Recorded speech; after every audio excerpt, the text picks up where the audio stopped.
So thank you for tuning in on what appears to be a rather rainy and overcast day in East Yorkshire, but I hope what I'm about to say can bring some enlightenment. What I'm about to say is it's a secret in gardening, if you like, but it's an open secret. It's something that people who have been doing this for a while would have probably realised, and it definitely can be a bit of a banana skin. So if you're a home gardener or someone who's just setting out as a professional gardener, you know, this could be one of the things that trips you up. So it's worth understanding. So I'll start by explaining this with a real world example. So last year we had a customer who asked us to look at his apple tree. And the reason was that the apple tree wasn't quite as fruitful as it could be. And the quality of that fruit was not the best. You know, the apples often had rust on them, and he wanted it to grow a bit more, to be a bit more healthy. So we agreed to go and have a look at this apple tree for him. Now, when I looked at this apple tree, one of my first questions to the customer was, why has it been pruned the way it has for as many years as it has? And he went into his house and he fetched a book for me, and he opened that book to the section on pruning apple trees. And to be fair, he showed me he'd followed the book to the letter for many years. So essentially, like if it was an engineering textbook, you would have said he's done exactly the right thing, because he's done exactly what the textbook has told him to do. But it doesn't quite work that way in gardening, unfortunately.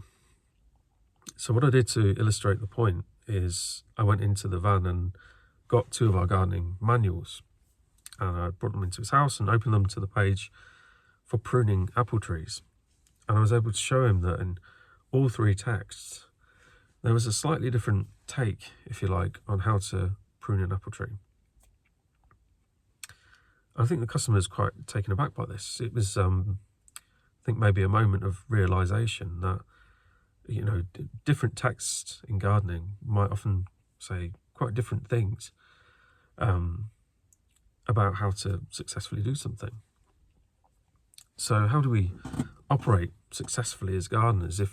If the texts out there, if the websites we read, if the YouTube channels we watch, if the books we read are all saying something slightly different, which they often do, what kind of knowledge should we use? What's the route to being successful?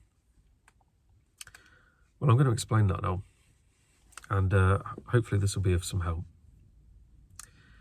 Now, we'll start by saying, what is gardening knowledge? So traditional scientific knowledge, you have to have an experiment where you control everything except the one little thing you want to change to see the result in that variable.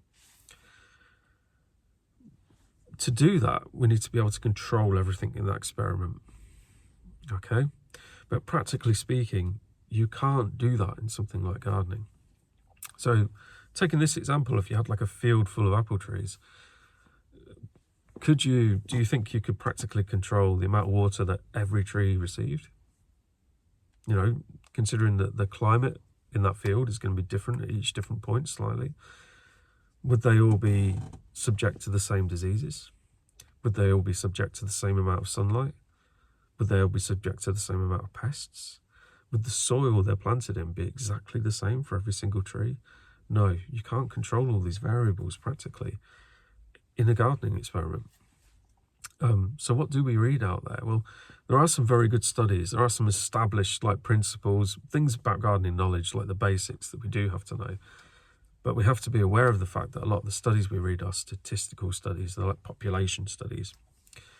Or, in many cases, it has to be said, what you'll read in the books is more often than not a reflection of someone's experience. So the person who's wrote that book, what you're reading about how they're telling you to do gardening is in a lot of cases just their experience, what they've experienced of what works. But what they've experienced of what works for them in their particular area might not be the same as what works for you in your particular area of the country or with that particular plant that you're dealing with, and you need to bear this in mind. So what are the solutions here? What should we do? Well, there's three things I think are very important to bear in mind. And if you follow these three things, I think you can't go wrong. The first is know what is a key principle. So there's certain things out there that you might find are like RHS level 2 or 3. And these things are really key principles you'll be taught. And this stuff is definite knowledge in gardening. You know, this is stuff you do need to know. So there's your bedrock, okay? The second thing I think we need to do is read multiple sources.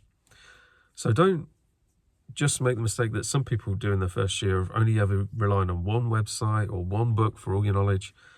You should take the time to sit down and read multiple sources on any subject. So say you're thinking about the best way to apply treatments to grass, you know, read multiple sources on that. Watch multiple YouTube channels on that if you want. Gain a rounded view by watching multiple sources. And the third and most important thing I think we need to do, which is what we did in the case with this customer, always remember there's a massive genetic variance between each individual plant. You know, no one plant is the same. So make sure that you're thinking about the plant that's in front of you, okay? Don't just follow the book blindly. Think about the plant that's in front of you. Analyze it in your mind. Think about where to make that first cut. That comes with experience, to be fair. That comes with time. But you will acquire that skill. Just bear it in mind in your first year in particular. Thanks, guys.